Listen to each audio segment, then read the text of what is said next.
7주차까지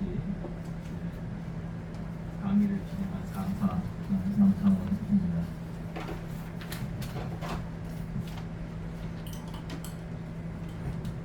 오늘 그 주제는 강의 주제는 현장 대응 및 재활이라는 것에 두고 강의 시간은 50분입니다만 약 30분에 걸쳐 강의를 하도록 하겠습니다.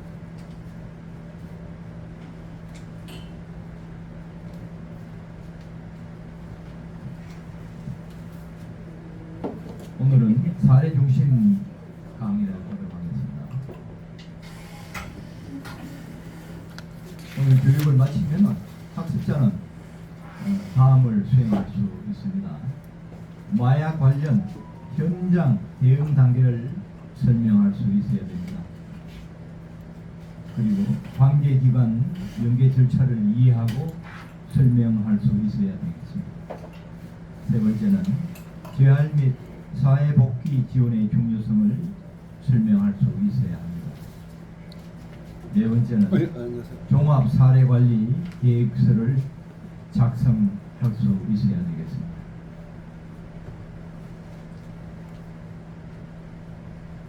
우선 현장 대응 절차를 말씀드리겠습니다. 지난 시간에는 예방교육과 상담기술을 배웠습니다. 이번 시간에는 실제 현장에서 마약 관련 상황을 발견했을 때 전문가가 어떻게 대응해야 하는지를 살펴보겠습니다. 이 마약류 관리 전문가 양성 과정입니다만은 이 마약류 관리 전문가는 수사기관이 아닙니다. 여러분의 중요한 역할은 위험을 인지하고 안전을 확보하며 적절한 기관과 연계하는 것입니다.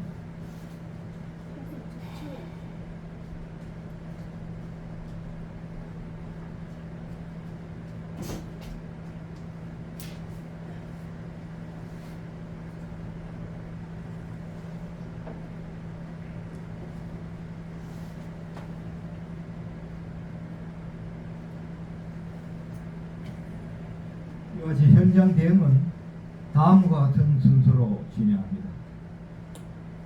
우선 상황을 인지해야 되겠습니다. 이 현재 상황이 어느 상황에까지 와 있다는 걸 인지하고, 그 다음에 더 이상 위험이 진행되지 않도록 안전을 확보해야 됩니다. 세 번째는 대상자 상태를 확인하고요. 네 번째는 관련 기관에 연락을 해야 되겠습니다. 여러분도 아시겠습니다만 현재 정권이 들어서기 전에 윤석열 정권 때 마약에 관한 많은 예산을 빵으로 만들었습니다. 아시겠죠? 그러다가 예산을 통해서 이 정권이 들어섬으로 해서 지금 그 마약에 대한 그런 예산을 다시 회복을 했습니다. 그래서 지금 진행을 하고 있고요. 이와 같이 이 관련 기관에 연락을 해야 되고, 그 다음에 기록도 작성해야 됩니다. 그리고 사후 관리가 있습니다. 이와 같이 가장 중요한 원칙은 자신과 타인의 안전을 최우선으로 하는 것입니다. 위험한 상황에서는 직접 개입하기보다 관계기관과 협력하는 것이 중요합니다. 이 관계기관이라는 것은 우리 이제 이 표를 보시면 아시겠습니다. 우리나라 마약 기반 그 기관을 좀 더 살펴보도록 하겠습니다.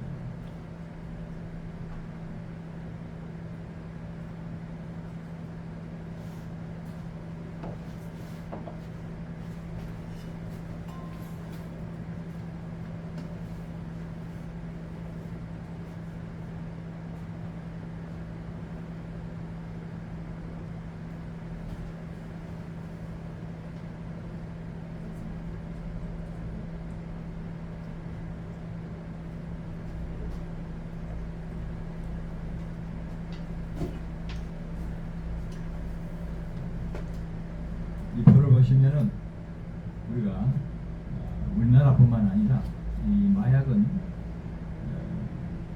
지금 한미일 공조 체제가 되고 있습니다.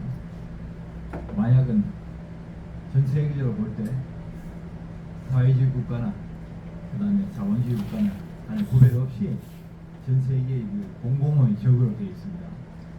그래서 특히 우리 일광국 간의 연계가 활발하게 되어 있습니다. 여기 보시면은 국가별 마약 단속 기관 비교 및 국제 공조 사례라는 게 볼 수 있습니다.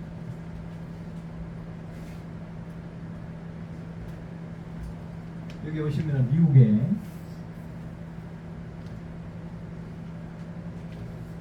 세계 그 기관이 설명이 되어 있습니다.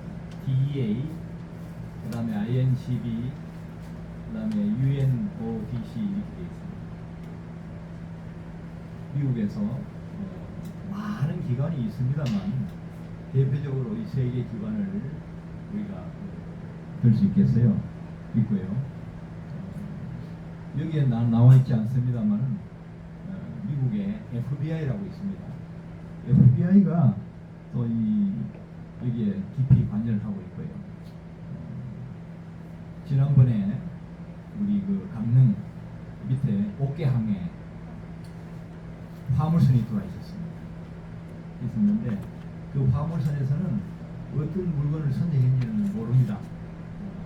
선적하는 선사들이 따로 있기 때문에 거기에 우리가 코카인이 엄청난 양의 코카인이 들어와 있다는 걸 미국 FBI에서 우리나라에 전달이 됐습니다.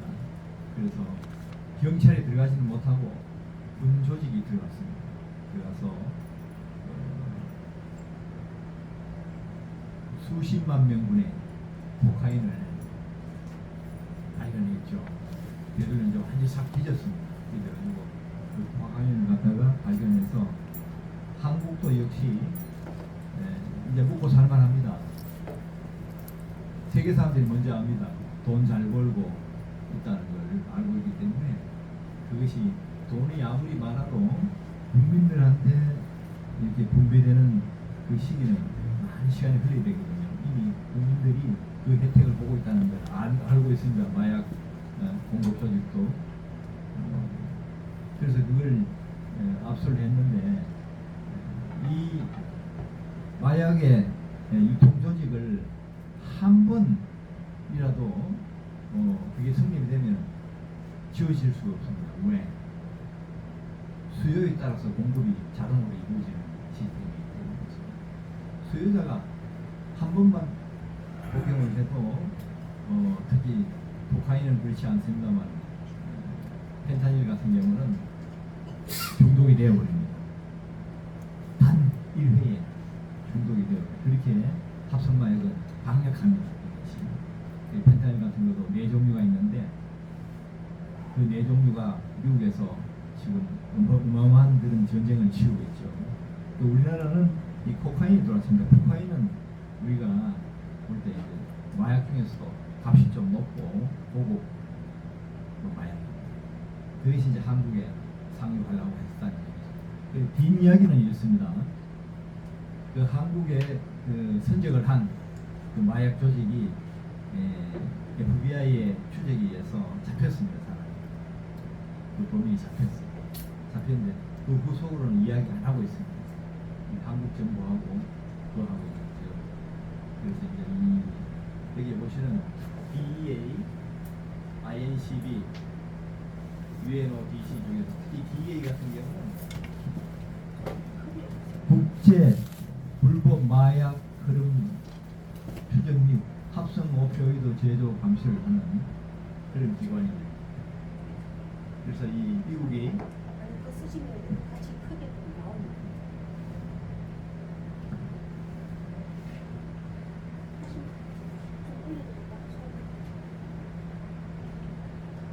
미국이 우리나라 돈으로 2023년도의 예산이 13조 원입니다. 1년에 미국에서 쓰는 예산이 그렇다는 얘기입니다. 이거는 이 세 개 기관 그리고 그 많은 기관들이 있는데 그 종사하는 사람들의 급여 플러스 이 자금 추적하고 하는 마약 흐름 추적하는 그런 모든 비용 그리고 미국에서 특히 펜타닐로만 중독이 돼서 죽는 사람이 1년에 8만 명입니다. 그보다 더 많다고 합니다. 그런데 왜 8만 명이냐면은 미국에는 모든 게 증거주의입니다. 증거가 다 이제 그 있는 상태에서 펜타닐로 인해서 1년에 사망하는 인원이 8만 명이다 그런 이야기죠. 그 외에 다른 마약도 많습니다. 주로 이제 코카인이나 이런 거는 미국에서도 중산층 이상이 사용하는 마약입니다. 그게 이제 한국에 들어오기 시작했다는 건 긴장을 안 할 수가 없는 거죠. 그렇게 한국이 타겟트가 되어 있습니다. 그 사람들의 이야기는 뭐냐면은 블루오션이라고 이야기합니다. 시장은 널려 있다 한국에. 왜? 아프리카에 신발을 공급하는 그때처럼 아프리카에서는 소득 수준이 낮았기 때문에 50년 전 이야기입니다. 신발을 신고 다니는 사람이 별로 없었어요. 그래서 이제 누가 신발을 만드는 사람이 유통을 시킨 사람이 가보고 여기에 블루오션이다. 그야말로 시장이 널리돼서 지금 아프리카의 그 많은 인원들이 다 신발을 신고 있습니다. 지금 그 신발을 팔듯이 이 마약도 마찬가지라는 이야기입니다. 그래서 여기서 아까 이제 관련 기관에 연락을 해라는 것은 이와 같이 한미일 세계 이 국가는 특히 마약 쪽에 연계가 잘 되어 있습니다. 왜? 마약은 먹고 살만한 사람들이 복용을 하는 것이죠. 특히 코카인 같은 경우는. 그래서 이거 잘 되어 있습니다. 그리고 이 밑에 보시면은 DEA하고 한국경찰청하고 연계도 되어 있습니다. 그리고 한국도 관세청 뭐 다 연결되어 있죠. 그 일본 한국 간의 경찰청, 일본에는 경시청이라고 그럽니다. 하고 연결이 다 되어 있습니다. 해상루트 단속하고 정보 공유 회의도 하고요. 여러 가지 그 공조를 하고 있습니다. 공공의 저거에 대항하는 그걸 하고 있죠. 그럼 아시아 국가들도 마찬가지입니다. 싱가포르, 한국, 일본 다 협력을 하고 있습니다. 그러면 중국하고는 안 하고 있느냐? 중국하고는 안 하고 있습니다. 중국은 펜타닐 원료의 90%를 남미에 공급하고 있어요. 미국에 파는 그걸 갖다 미국이 공급하고 있습니다. 가격이 엄청 쌉니다. 한국도 그걸 이제 납품할 수 있습니다만 경쟁이 안 됩니다. 중국은 베네수엘라나 러시아나 이런데 아주 그 국제유통이 막혀 있을 때 그 석유를 갖다 아주 싸게 사와가지고 그 석유화 공업이거든요. 그렇게 해서 펜타닐 원료 그러니까 전구체라고 합니다. 펜타닐 마약의 바로 앞에 있는 그 원료입니다. 그걸 이제 한 번만 더 돌리면은 그 펜타닐 마약이 되는 겁니다. 근데 중국에서는 남미에다가 그걸 공급을 할 때 뭐라고 하냐면은 마약의 원료입니다 이야기 안 하고 진통제 원료입니다. 실제 진통제도 그걸 갖다가 생산해서 남미나 이런 데 많이 팔고 있어요. 그런데 진통제보다는 그 펜타닐이 이익도 많고 하기 때문에 중남미 마약 조직에서 그걸 미국에 많이 납품을 하고 있죠. 그 와중에 베네수엘라의 마두로 대통령이 체포돼 갔지요. 그것 역시 마약의 그 공급에 조직에 후원해주고 또 커미션을 받고 하는 그 정황이 증거를 잡았기 때문에 그 미국에서 여러 가지 그걸 해서 잡아갔습니다. 근데 중국은 드디어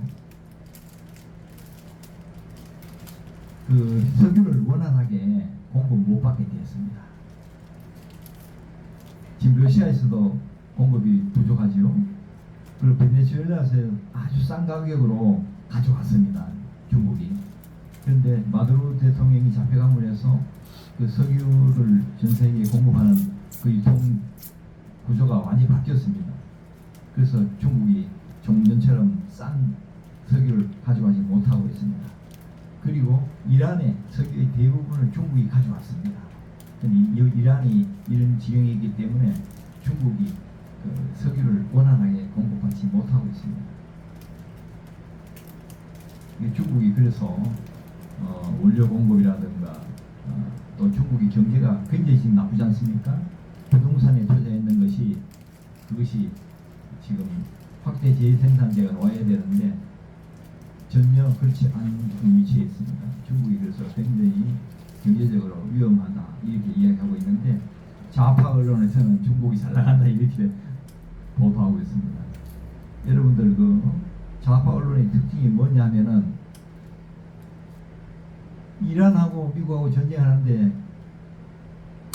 거의 미국이 이란을 제압하고 있지 않습니까? 그런데도 이란이 이기고 있다고 이렇게 보도하는 것이 좌파 언론입니다. 완전히 극과 극입니다. 그 사람들은 현황의 사실성을 해서 이 보도하는 것이 아니고 국제공산당, 코민테른에 보면 국제공산당에도 각 나라들이 있지만은 거기 서열이 있어요. 서열 순서에서 움직입니다. 그 사람들은 따지지 않습니다. 한국도 마찬가지입니다. 좌파론들이 그렇죠. 그 여러분들이 그걸 뉴스를 접합할 때 그걸 갖다가 감안해서 해석해야 될 겁니다. 그런데 우파 언론들은 그렇지 않죠. 아주 그 정확하게 이제 보도를 하려고 하고 있습니다. 왜? 시청자들이 외면하면 그 방송 신문 매체는 존재할 수가 없으니까. 근데 좌파 언론은 그렇지 않습니다. 좌파 언론은 그렇지 않습니다. 여기에서 간단하게 이제 관계 관련 기관을 말씀을 드렸고요. 그러면 우리는 어떻게 해야 되느냐? 지금 검찰도 지금 폐지가 되고 있지 않습니까? 그 기존에 하던 마약 수사를 그럼 누가 하느냐라고 어제도 일간지에 났어요, 신문이. 그리고 경찰이 이제 다 그걸 맡아가야 되는데 원래 하던 그런 사람들 마약 그런 리스트를 다 가지고 있는 게 그게 올바로 전달이 되겠는가 그런 이야기입니다. 그래서 굉장히 회의적으로 보고 있더라고요. 그런 상황이 있습니다. 지난 시간에도 말씀을 드렸습니다만은 이 마약이라는 것이 국가가 어떤 경제적인 이익을 취하는 것도 있지만은 패권 다투면서 그걸 적극 활용합니다. 펜타닐만 가지고도 미국이 1년에 8만 명씩 세상을 떠나는데 다른 마약부터 하고 하려면 얼마나 많겠습니까? 그런데 중국에서는 초환전이라고 합니다. 한계가 없는 그런 전쟁을 치르고 있어요. 패권 다툼하고 있죠. 적극 활용하고 있습니다. 아편 전쟁으로 인해서 중국이 그 당시 청나라죠. 멸망을 했듯이 그 아편으로 멸망했듯이 그걸 그대로 중국에서는 학습을 하고 해서 지금 서구에서는요 중국을 신제국주의라고 부릅니다. 제국주의란 뭐냐면 옆에 있는 나라들 간섭하고 그런 거죠. 힘으로 간섭하고 침략하고 그게 제국주의거든요. 그 당시에 영국이 제국주의였습니다. 그래서 아편을 밀무역으로 중국에 저기 그걸 갖다가 동인도 회사에서 인도에 있는 동인도 회사라고 있습니다. 영국에서 설립한 거기서 아편 재배를 엄청난 양귀비 재배를 했어요. 원래 양귀비가 중국에 재배되는 겁니다. 그것을 인도로 가져와서 어마어마한 양을 재배해서 그걸 아편으로 만들어서